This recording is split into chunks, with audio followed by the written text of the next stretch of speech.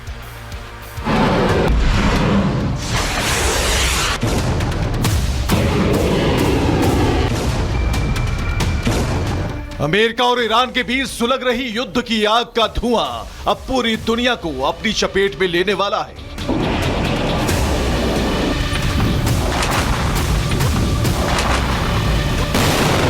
यह टकराव अब सिर्फ मिसाइलों और ड्रोन्स तक सीमित नहीं रहा, बल्कि इसने दुनिया की आर्थिक नसों को काटने की तैयारी कर ली है।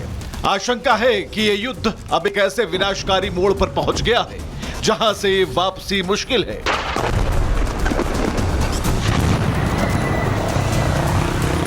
ईरान के दिवंगत सुप्रीम लीडर अयातुल्लाह खामनेई ने जिस रेजिडेंस फ्रंट की नींव रखी थी उसे अब पूरी तरह से एक्टिव करने का वक्त आ गया। एक रिपोर्ट के मुताबिक तेहरान से यमन को एक संदेश भिजवाया गया है। हूती विद्रोहियों को बेहद खतरनाक आदेश मिला है। संदेश है कि तैयार रहो, दुश्मन के खात्मे का वक्त आ गया है। अगर अमेरिका ने ऊर्जा संयंत्रों पर हमला किया तो लाल सागर को पूरी दुनिया के शिपिंग के लिए बंद कर दो। लाल सागर में स्थित बाब अल मंदेब यह सिर्फ एक समुद्री रास्ता नहीं बल्कि वैश्विक व्यापार की जीवन रेखा है। सूत्रों के मुताबिक बाब अल मंदेब के पास मोर्चा संभाल लिया है, घातक मिसाइलें और ड्रोन तैनात कर दिए हैं। अब उन्हें सिर्फ एक आदेश का इंतजार है। यह आदेश ईरान से आने की आशंका जताई जा रही है। IRGC के प्रतिनिधि हालात पर नजर बनाए हुए हैं। वही तय करेंगे कब दबाव बढ़ाना है और कब इस सहम समुद्री रास्ते को बाधित करना है। बाब अल मंदेब दुनिया के सबसे व्यस्त समुद्री मार्गों में से एक है। यहां कोई भी तनाव वैश्विक व्यापार को प्रभावित कर सकता है। अब पूरी दुनिया की नजर लाल सागर पर जाकर टिक गई है। जरा इसके विनाशकारी परिणामों को समझिए। दुनिया के तेल कारोबार के लिए हॉर्मुज सबसे अहम है, लेकिन वहां पहले ही तनाव और सख्ती का माहौल है। ऐसे में बाब अल मंदेब अहम वैकल्पिक मार्ग बनकर उभरा है। जून में यहां से तेल की आवाजाही रिकॉर्ड स्तर पर पहुंची। हर दिन करीब 74 लाख बैरल कच्चा तेल यहां से गुजरा। यह दुनिया के कुल तेल उत्पादन का लगभग 7% है। एक साल पहले यह आंकड़ा सिर्फ 42 लाख बैरल था। यानी एक साल में तेल यातायात में भारी उछाल आया है। बाब अल मंदेब अब दुनिया की नई लाइफलाइन बन चुका है। अगर यह प्रभावित हुआ तो पूरी दुनिया भर में इसका असर महसूस होगा।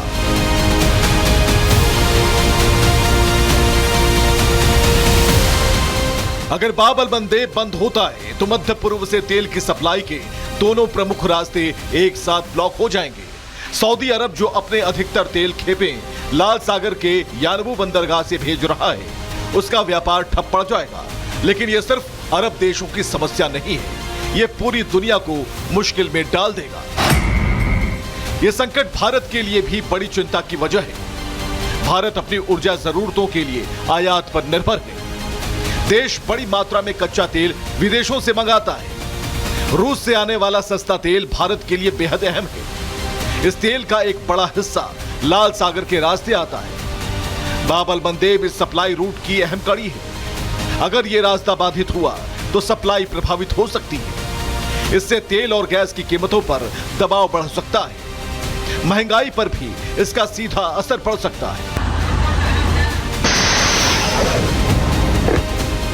अंतर्राष्ट्रीय तेल बाजार लंबे समय से जिस डबल चोक पॉइंट यानी हॉर्मुज और लाल सागर के एक साथ बंद होने की आशंका जता रहा था, ईरान ने अब उसी नब्ज पर हाथ रख दिया है। अमेरिका का एक गलत कदम और ईरान हूती का पलटवार पूरी दुनिया को ऐसे तेल संकट में धकेलेगा जिसकी कल्पना करना भी डरावना है। नजरें अब अमेरिका के अगले कदम और लाल सागर की लहरों पर टिकी हैं।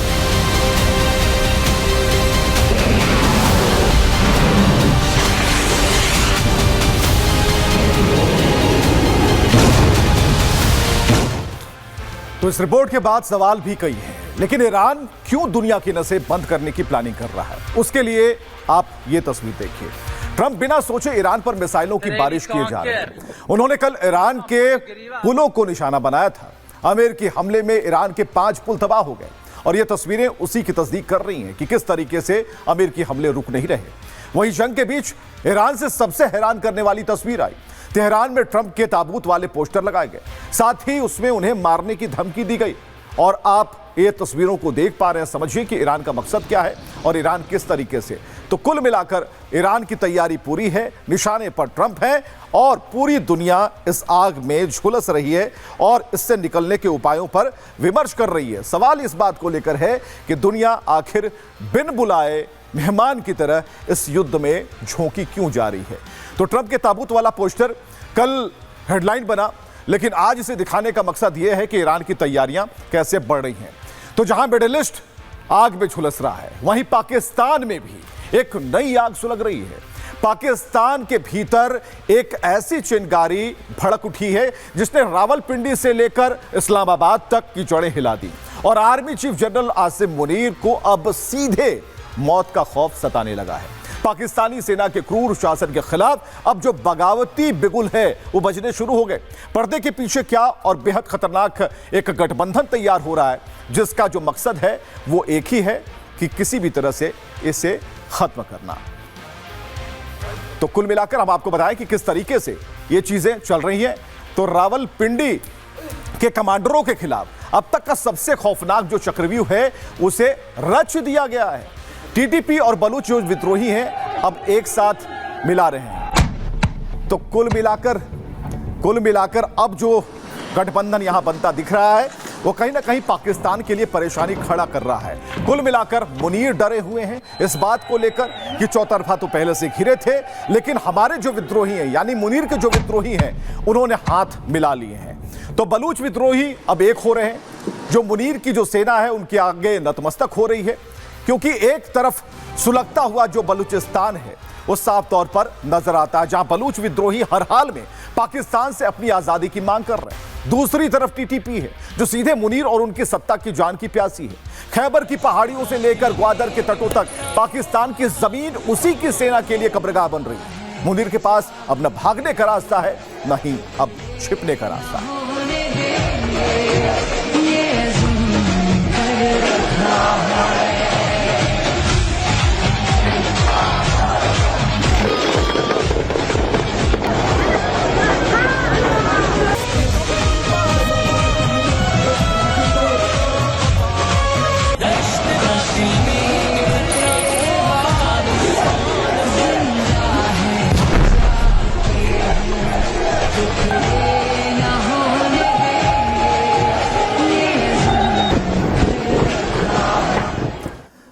तो मुनीर के खिलाफ दोनों की गुप्त बैठक होने वाली है। सवाल यह है कि क्या यह बारूदी गठजोड़ पाकिस्तानी सेना का नामो निशान मिटा देगा?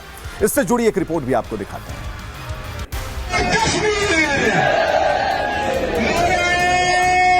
पाकिस्तान इस वक्त अपने इतिहास के सबसे बड़े और खौफनाक अंदरूनी सुरक्षा संकट से गुजर रहा है। हालात इतने बेकाबू हैं कि बलूचिस्तान से लेकर खैबर पख्तूनख्वा तक सब कुछ सुलग रहा है। रावलपिंडी हर मोर्चे पर पस्त नजर आ रही है, लेकिन अब पाकिस्तानी सेना के लिए एक ऐसी चुनौती खड़ी हो गई है जिसकी उसने कभी कल्पना भी नहीं की होगी। पाकिस्तान अब अपने ही बुने हुए आतंक के जाल में बुरी तरह उलझ चुका है। बलूचिस्तान, खैबर पख्तूनख्वा और अफगान सीमावर्ती इलाकों में बढ़ती हिंसा ने पाकिस्तानी सेना को घुटनों पर ला दिया है। सच तो यह है कि बलूचिस्तान व्यवहारिक रूप से पाकिस्तान के हाथ से निकल चुका है। एक तरफ बलूच विद्रोही हैं, दूसरी तरफ टीटीपी यानी तहरीक-ए-तालिबान पाकिस्तान। इन दोनों के दो तरफा हमलों ने क्वेटा और उसके आसपास के इलाकों को युद्ध के मैदान में बदल दिया है। पाकिस्तान की पोल खुल चुकी है। वो देश जो खुद को एक परमाणु शक्ति कहता है, आज ना तो अपने हाईवे सुरक्षित रख पा रहा है, न ही अपने सैनिकों की जान बचा पा रहा है। रावलपिंडी हर अंदरूनी मोर्चे पर हार रही है। बलूचिस्तान, खैबर पख्तूनख्वा, अफगान सीमा और अब पीओके, ये सभी इलाके एक साथ सुलग रहे हैं। लेकिन सबसे बड़ा खतरा अभी आना बाकी है। पाकिस्तान के सैन्य नेतृत्व के सामने हालिया वर्षों की सबसे बड़ी चुनौती खड़ी हो रही है। दो खूंखार हथियारबंद समूहों का महागठबंधन बलूच विद्रोही और टीटीपी के सहयोगी हाथ मिला रहे हैं, जिससे मुनीर को जान का भय सताने लगा है। इस गठबंधन का नाम है इत्तेहाद उल मुसलमीन। दोनों गुटों की विचारधारा अलग अलग मानी जाती है, लेकिन उनके टारगेट पर पाकिस्तानी फौज है। बैठक में कई उग्रवादी गुटों के शामिल होने की भी चर्चा है। पीएलए और बीएलएफ के कमांडरों की मौजूदगी की बात भी कही जा रही है। हाफिज गुल बहादुर नेटवर्क का नाम भी सामने आ रहा है। यह पाकिस्तान के लिए बड़ी चुनौती बन सकता है। खुफिया चेतावनियां साफ हैं। इस नए गठजोड़ ने आत्मघाती बम विस्फोटों और वाहनों में इस्तेमाल होने वाले आईईडी हमलों की पूरी तैयारी कर ली है। पाकिस्तान के कई प्रोजेक्ट पर भी खतरे के बादल मंडरा रहे हैं, जो मुल्ला मुनीर और कठपुतली सरकार को मुसीबत में डालने वाले हैं। विद्रोहियों की रणनीति बिल्कुल साफ है। पाकिस्तानी सेना को एक साथ दो मोर्चों पर फंसाना। पाकिस्तानी फौज पहले से ही पूर्वी मोर्चे पर भारत और पश्चिमी मोर्चे पर अफगानिस्तान की सीमाओं पर भारी दबाव में है। अब देश के अंदर दो मोर्चों पर युद्ध लड़ने का मतलब है संसाधनों का पूरी तरह से बंट जाना। अभी हाल ही में टीटीपी और बलूच विद्रोहियों ने पाकिस्तानी फौज पर कई हमले किए। 30 जनवरी 2026 को बलूचिस्तान में बड़े हमले हुए। पीएलए ने कई जिलों में एक साथ हमला किया।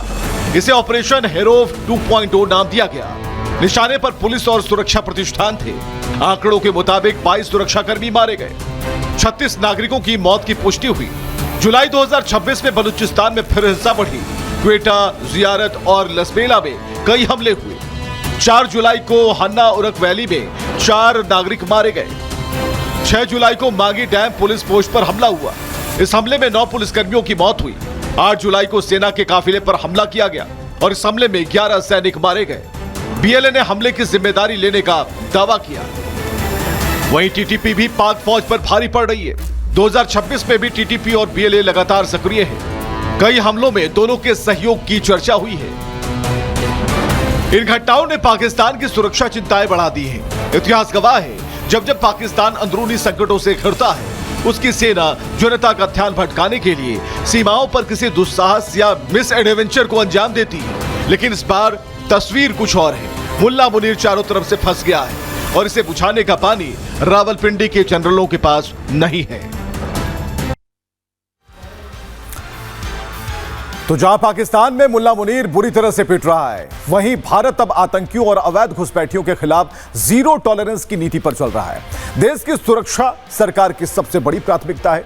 सीमा पार से घुसपैठ, हथियारों की तस्करी, जाली नोट, मानव तस्करी और कट्टरपंथी नेटवर्क, ये वो चुनौतियां हैं जिन्हें नेस्त नाबूद करने पर विशेष फोकस है। यानी कि अमित शाह मिशन बॉर्डर पर है और इसी को ध्यान में रखते हुए गृह मंत्री अमित शाह पश्चिम बंगाल पहुंचे, जहां उन्होंने आज सिलीगुड़ी शहर के बाहरी इलाके में स्थित सीमा सुरक्षा बल की 18वीं बटालियन चौकी का दौरा किया और क्षेत्र में भारत बांग्लादेश सीमा पर सुरक्षा व्यवस्था की समीक्षा की।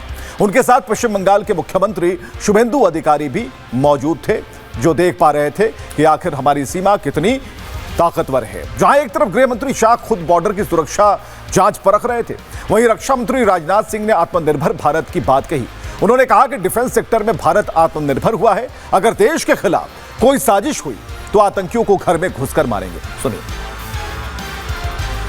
रक्षा में आत्मनिर्भरता को बढ़ावा देने के लिए हम सबने 5 पॉजिटिव इंडिजिनाइजेशन लिस्ट जारी की है।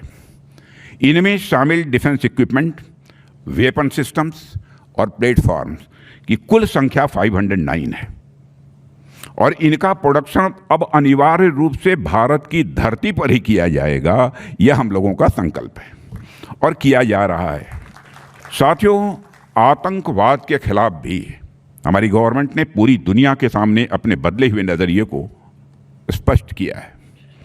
आतंकवाद के विरुद्ध जीरो टॉलरेंस हमारे लिए केवल एक स्टेटमेंट नहीं है, बल्कि लाइन ऑफ एक्शन है।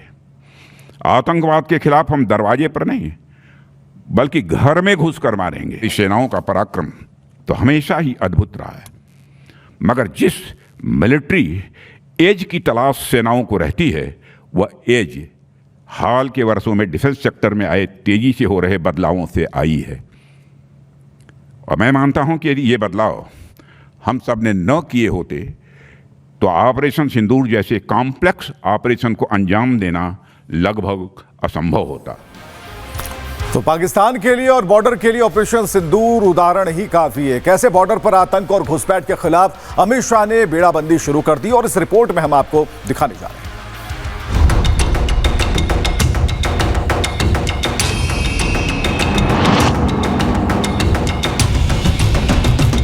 पश्चिम बंगाल में केंद्रीय गृह मंत्री अमित शाह का 3 दिवसीय दौरा महज एक आधिकारिक कार्यक्रम नहीं, बल्कि राष्ट्रीय सुरक्षा की एक बड़ी रणनीति का हिस्सा है। 19 जुलाई तक चलने वाला यह दौरा भारत की आंतरिक सुरक्षा और सीमा प्रबंधन के भविष्य की रूपरेखा तय करने वाला है। सीमा सुरक्षा बल के जवानों से सीधा संवाद हो या शीर्ष अधिकारियों के साथ मंथन, अमित शाह का यह रुख साफ करता है कि केंद्र अब सीमा सुरक्षा को राष्ट्र की संप्रभुता से जोड़कर देख रहा है। इस दौरे का केंद्र है सिलीगुड़ी सेक्टर का गुमागाच बॉर्डर आउटपोस्ट। सिलीगुड़ी कॉरिडोर को चिकन नेक कहा जाता है। यह भारत की सामरिक जीवन रेखा माना जाता है। इसकी चौड़ाई सिर्फ 20 से 22 किलोमीटर है। यही गलियारा पूर्वोत्तर को देश से जोड़ता है। इसके जरिए 8 राज्य शेष भारत से जुड़े हैं। यह इलाका 4 देशों के बेहद करीब है। नेपाल, भूटान, बांग्लादेश और चीन इसकी सीमा के पास है। इसलिए इसे देश के सबसे संवेदनशील क्षेत्रों में गिना जाता है। यहां छोटी सी चूक भारी पड़ सकती है। इससे पूर्वोत्तर की कनेक्टिविटी प्रभावित हो सकती है। सुरक्षा के लिए कई एजेंसियां यहां तैनात हैं। बीएसएफ, एसएसबी और सेना लगातार निगरानी करती है। खुफिया एजेंसियां भी हर गतिविधि पर नजर रखती है। यहां त्रिस्तरीय सुरक्षा व्यवस्था लागू है। घुसपैठ, मवेशी तस्करी, मानव तस्करी और नकली भारतीय मुद्रा जैसे अपराध लंबे समय से गृह मंत्रालय के लिए चिंता का विषय रहे हैं। लेकिन अब चुनौती जटिल हो गई है। हाल के दिनों में ड्रोन के जरिए हथियारों की तस्करी और डिजिटल माध्यमों से रचे जा रहे कट्टरपंथी मॉड्यूल ने एजेंसियों को सतर्क कर दिया है।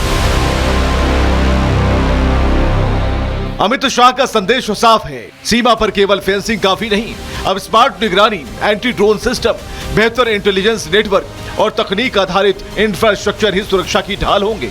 गृह मंत्रालय अब बीएसएफ की टेक्नो इंटेलिजेंस फोर्स के रूप में तैयार करना चाहता है। गृह मंत्री का यह दौरा इस बात की पुष्टि है कि केंद्र सरकार सीमा सुरक्षा को अब किसी भी तरह की ढिलाई देने के मूड में नहीं है। कानून व्यवस्था की समीक्षा, विकास परियोजनाओं का शिलान्यास और जवानों के साथ जमीनी चर्चा, इन सब का एक ही लक्ष्य है, घुसपैठियों और आपराधिक नेटवर्क की कमर तोड़ना। चिकन नेक की सुरक्षा पर यह अमित प्रहार भारत की सीमाओं को और भी अभेद बनाने की दिशा में एक निर्णायक कदम है।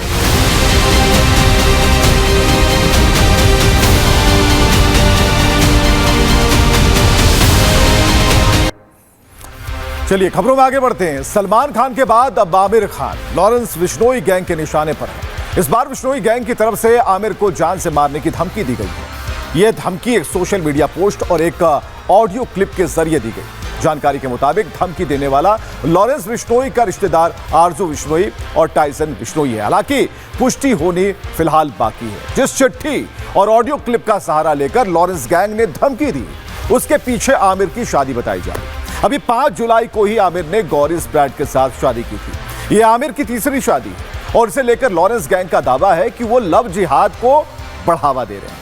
वो इसलिए कि गौरी हिंदू है और उनकी पहली 2 पूर्व पत्नियां रीना दत्ता और किरण राव भी हिंदू थी। हालांकि आमिर पहले भी इस बाबत अपनी बात कह चुके हैं, बता चुके हैं कि गौरी क्या है। इससे पहले भी लॉरेंस गैंग ने अन्य कारणों का हवाला देते हुए कई नामचीन एक्टर्स और फिल्म प्रोड्यूसर्स को धमकियां दी, चाहे वो सलमान खान हो या उनके आवाज पर हमला हो या फिर कपिल शर्मा के कनाडा के रेस्टोरेंट पर गोलियां चलवाने का मामला या फिर रणवीर सिंह या रोहित शेट्टी। लॉरेंस गैंग ने कोई कसर नहीं छोड़ी। हालांकि पुलिस ने इस सभी सेलिब्रिटी की सुरक्षा जरूर बढ़ा दी। तो लॉरेंस कैसे माया नगरी में 90 के दशक वाला खौफ लाना चाहता है, इस रिपोर्ट में आपको दिखा।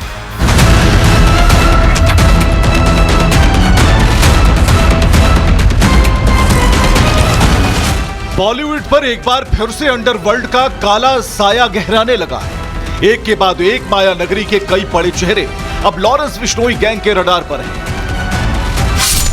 सलमान खान, रोहित शेट्टी, रणवीर सिंह, कपिल शर्मा, आयुष शर्मा और अब आमिर खान। एक एक कर बॉलीवुड के कई दिग्गज लॉरेंस गैंग के निशाने पर हैं। हर किसी को दी गई धमकी के पीछे का कारण अलग अलग है, लेकिन इस बार लॉरेंस गैंग ने जो नई सनसनी मचाई है उसके केंद्र में है आमिर खान और उनकी तीसरी शादी।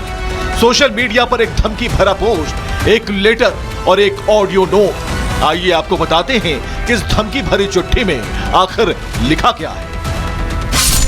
आमिर खान की गौरी स्प्रैट से शादी को गैंग ने लव जिहाद बताया है। लॉरेंस गैंग ने एक लिखित लेटर के साथ ऑडियो नोट जारी किया है। ये चिट्ठी गैंग के गुर्गे आरजू बिश्नोई और टाइसन बिश्नोई के नाम से दी गई है। चिट्ठी में आमिर को लव जिहाद को बढ़ावा देने वाला बताया गया है। गैंग ने लिखा है कि वो जल्द इसका जवाब देंगे। देश की संस्कृति के खिलाफ जाने वालों को अंजाम भुगतने की चेतावनी दी गई है। हालांकि इस धमकी और शादी का विवाद बढ़ने से कुछ समय पहले ही आमिर खान ने इन आरोपों को सिरे से खारिज किया था। उन्होंने स्पष्ट किया था कि उनकी किसी भी पत्नी ने शादी के लिए धर्म परिवर्तन नहीं किया है।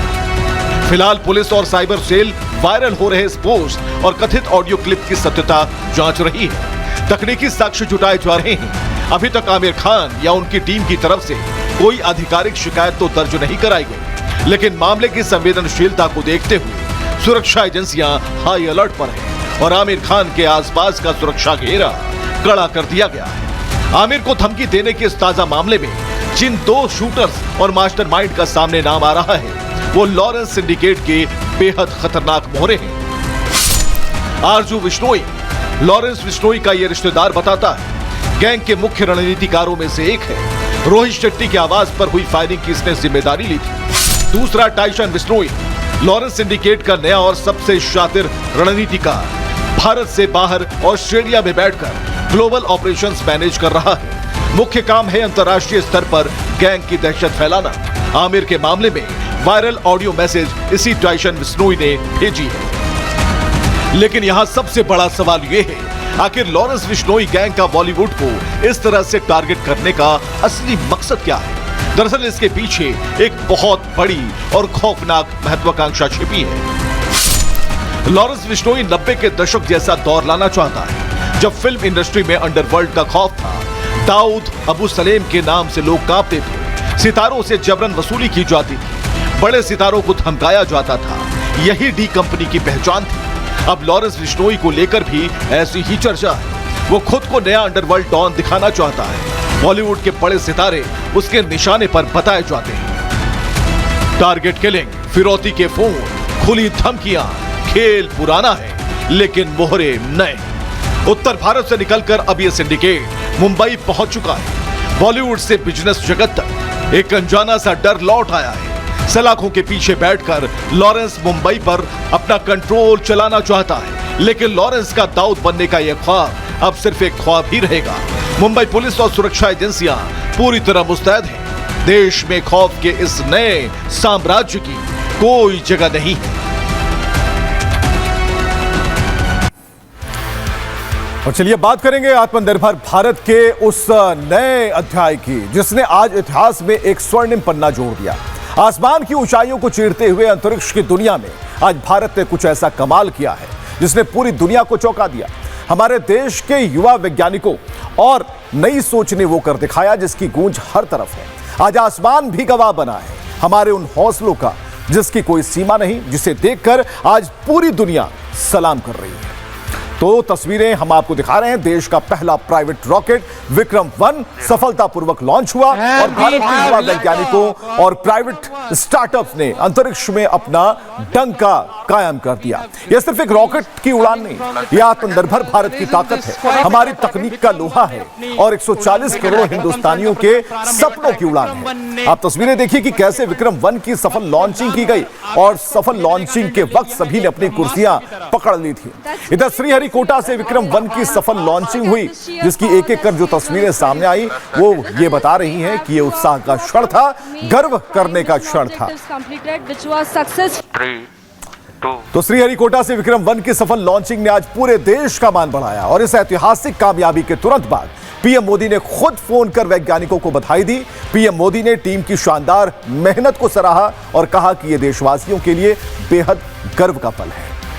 और इस तस्वीर पर अगर नजर आप डालें तो विक्रम-1 के लॉन्च होते ही कैसे सभी अपनी कुर्सियां छोड़कर खड़े हो गए। तालियों की गड़गड़ाहट होने लगी, पूरा हॉल गूंज उठा।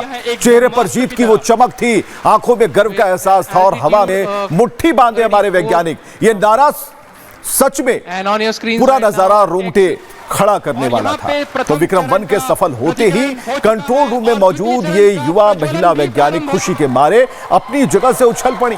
इनकी ये बेतहाशा खुशी और चमकती आंखें इस बात का सबूत हैं कि नए भारत के युवाओं ने अब आसमान को भी अपनी मुट्ठी में कैद कर लिया है। तो ये गजब का पल आप कह सकते हैं और इसके साक्षी हम सब बने, पूरी दुनिया बनी कि कैसे भारत ने अपने दम पर अपनी इच्छा शक्ति के बलबूते ये मुकाम हासिल किया है। तो स्काई रूट अपने पहले ही टेस्ट ऑर्बिट तक पहुंचने में कामयाब हो गया। विक्रम-1 की कामयाबी के साथ भारत दुनिया का तीसरा ऐसा देश बन गया है जिसने निजी क्षेत्र की मदद से ऑर्बिटल रॉकेट लॉन्च करने की उपलब्धि हासिल कर ली है। और कैसे पूरी दुनिया में नए भारत की हुंकार की गूंज है, देखिए रिपोर्ट।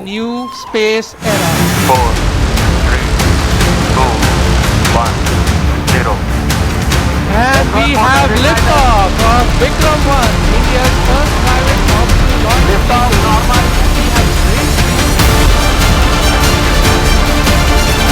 अंतरिक्ष की अनंत गहराइयों में अब नए भारत की नई हुंकार गूंज रही है। Behind it, it is the dawn of a new space era. दशकों तक इसरो ने पूरी दुनिया को हमारी वैज्ञानिक ताकत का एहसास कराया है, लेकिन आज भारत के अंतरिक्ष इतिहास में एक नया सुनहरा अध्याय जुड़ गया है। एक ऐसा अध्याय जो आत्मनिर्भर भारत के सपनों की उड़ान है। आज सुबह ठीक 12:05 श्रीहरिकोटा का सतीश धवन स्पेस सेंटर गवाह बना इस ऐतिहासिक मिशन आगमन का। 3, 2, 1, 0. And we have liftoff of Vikram 1, India's first private orbital launch vehicle. And we have great views coming. Skyroot Aerospace का विक्रम 1 रॉकेट आग उगलता हुआ आसमान का सीना चीरकर अंतरिक्ष की तरफ निकल पड़ा। ये रॉकेट स्वदेशी ताकत का बेजोड़ नमूना है। 350 किलोग्राम तक का वजन उठाने में सक्षम है और ये रॉकेट पूरी तरह से कार्बन कंपोजिट से बना है। कंपनी के अपने 3D प्रिंटेड इंजनों की ताकत से ये उड़ रहा है। इसका लक्ष्य धरती से 450 किलोमीटर ऊपर की कक्षा को फतेह करना है। भारत के प्राइवेट स्पेस सेक्टर के इस बड़े कदम को प्रधानमंत्री नरेंद्र मोदी ने भी सलाम किया है और इसे एक नई शुरुआत बताया है। भारत और पूरी टीम, सबसे पहले तो आपको बहुत बहुत बधाई। आपने 2 काम किए हैं। एक तो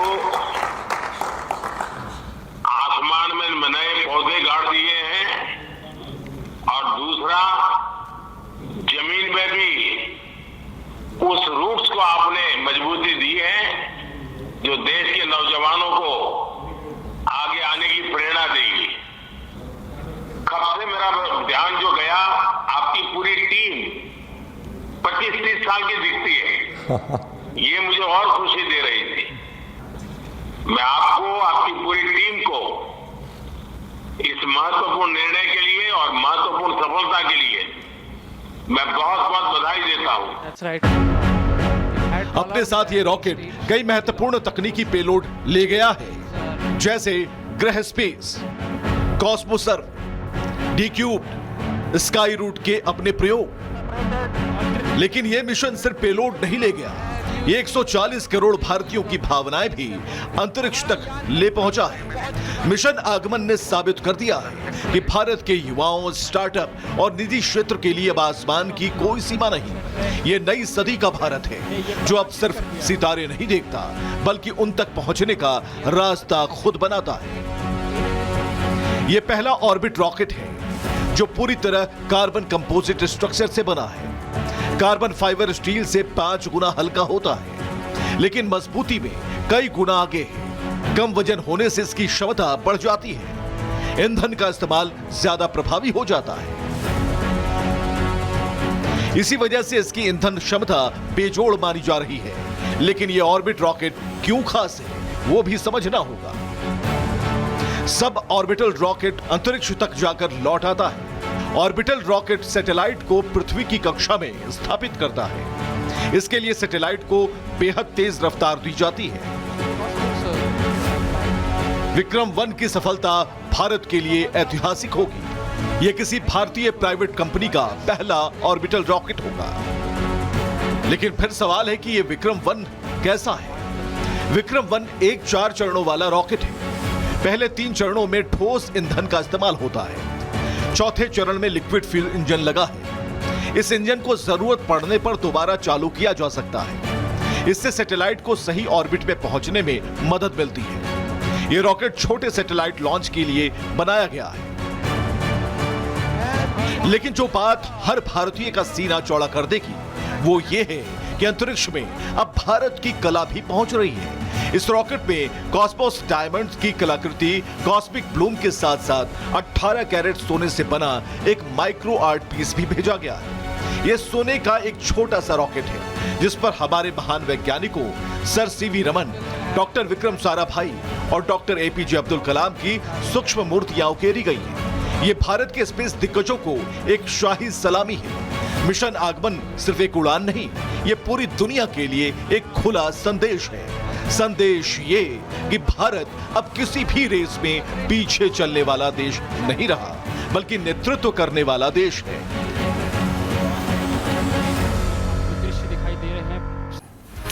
और बात रिश्तों के कत्ल की करते हैं। मेरठ से आई एक ऐसी कहानी जहां एक पत्नी ने पैसों के लालच में प्रेमी के साथ मिलकर अपने पति की मौत के अंजाम तक उसे पहुंचा डाला। हालांकि दोनों की शादी लव मैरिज थी, लेकिन सिर पर तो खून सवार था, तो उसने अपने पति को नींद की गोलियां खिलाकर बेहोश किया, फिर सांप से डसवाकर उसे मार डाला। और ऐसे मामलों के सामने आने के बाद मेरठ अपनी एक अलग पहचान के लिए जाने लगा, जहां पति पत्नी का रिश्ता कभी नीले ड्रम में दम तोड़ता है, कभी जहरीले सांप के जहर से मौत की नींद में सो जाता है या सुला दिया जाता है।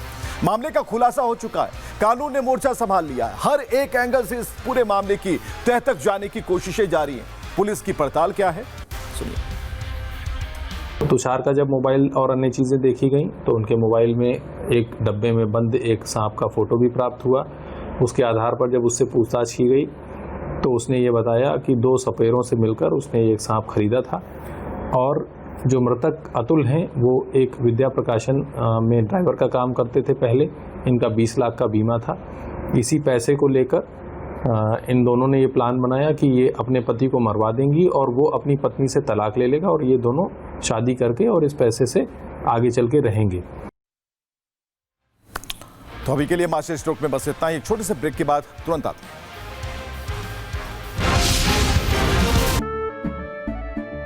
केसरिया से मन जोगी हुआ रे, दिल झूमे देखो मतवारा हुआ रे। केसरिया से मन जोगी हुआ। हर पल मनाओ केसरी त्योहार। विमल, बोलो जुबान केसरी।